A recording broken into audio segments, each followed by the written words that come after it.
အားလုံးမင်္ဂလာပါခင်ဗျာကျွန်တော်ဒီနေ့ပြောမှာကကြတော့ software လေးတစ်ခုအကြောင်းပြောမှာပေါ့နော်ကျွန်တော်ဓာတ်ပုံဆရာတွေအတွက်ရောဒီဓာတ်ပုံရိုက်ခံမဲ့သူတို့မျိုးသူတို့သားတွေအတွက်ရောအားလုံးအတွက်အဆင်ပြေစေမဲ့ software လေးတစ်ခုအကြောင်းပြောမှာပါသူကတော့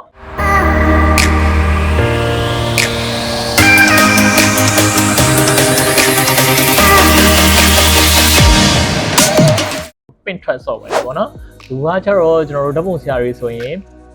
ကိုရိုက်မဲ့ကိုရိုက်မဲ့ပုံစံလေးတွေကိုရှာပြီးတော့ကြိုတင်ပြင်ဆင်လို့ရတယ်ပေါ့နော်ကိုကမနှက်ပြန်ကိုကဘယ်လို portrait ရိုက်မှာ portrait ကိုမှ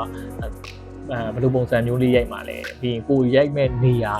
လား street ပုံစံရိုက်မှာလားအဲ့လိုဆိုလဲဒီ Pinterest software ထဲမှာ street portrait ဆိုပြီးရိုက်ရှာလိုက်တာနဲ့အားလုံးကဒီနဲ့ပတ်သက်တာတွေပုံကြလာတယ်ပေါ့နော်pre-wedding မဟုတ်ဘူးဒီ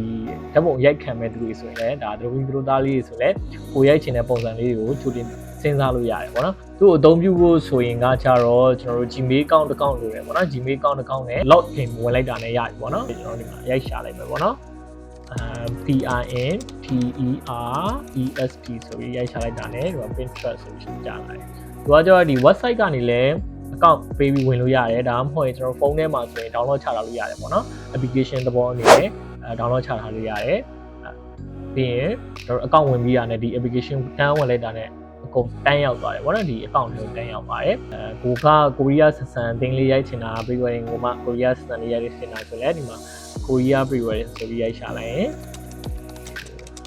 ကိုရီးယား pre-wedding နဲ့ပတ်သက်တာတွေပေါ့နော်ဒီမှာအကုန်ကြလာတယ်ပေါ့နော်indoor ဆိုရင်လည်း indoor နဲ့ပတ်သက်တာတွေအကုန် post တွေပေါ့နော်ကိုက post မပေးတတ်ဘူးဘယ်လိုရိုက်ကမှမသိဘူးဆိုတဲ့ပြဿနာတွေကိုဒီ software နဲ့ဖြေရှင်းလို့ရတယ်ပေါ့နော်ကိုရိုက်ချင်တဲ့ပုံစံလေးတွေကိုပြီးရင်သူက save ထားလို့ရတယ်ပေါ့နော်ဖုန်းထဲမှာ save ထားပြီးတော့ကိုရိုက်မဲ့ဓာတ်ပုံဆရာကိုဒါဒီလိုပုံစံလေးရိုက်ချင်တယ်ပြလိုက်တာနဲ့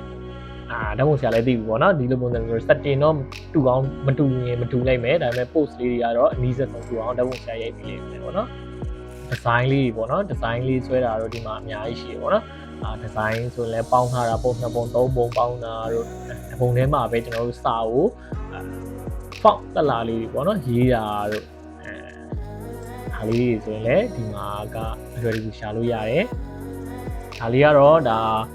ဓာတ်ပုံဆရာတွေအတွက်ရောပြီးနေဓာတ်ပုံရိုက်ခံမဲ့တို့သားလေးတွေအတွက်ကောဒါအလှပုံရိုက်မဲ့သူတွေရောအားလုံးဆင်ပြေအောင်လို့ဒီ software လေးကို share လေးလုပ်ပေးခြင်းဖြစ်ပါတယ်အားလုံးကျေးဇူးတင်ပါတယ်